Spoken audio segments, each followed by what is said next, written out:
The question this trailer asks that the movie might never answer.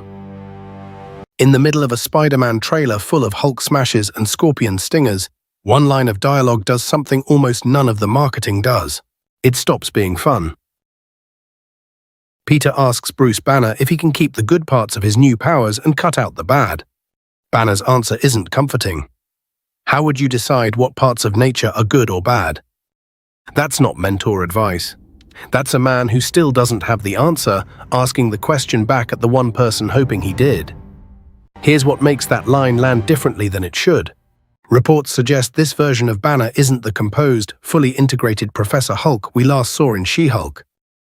He's reportedly a shadow of that, depressed, human, stuck, with Peter apparently being the one who has to pull him out of it. If that's accurate, Banner isn't dispensing wisdom from a place of having solved anything. He's still failing to answer his own question in real time, while Peter asks him to answer it for someone else. This isn't even a new question for this character. The cover of Incredible Hulk #1, back in 1962, literally asked, "Is he man or monster, or both?" 60+ years later. Marvel is still handing that same unanswered question to a new generation of characters, as if the franchise itself hasn't figured out where the line goes either. And the timing isn't an accident. This film arrives exactly as Marvel starts reintroducing mutants into its main universe.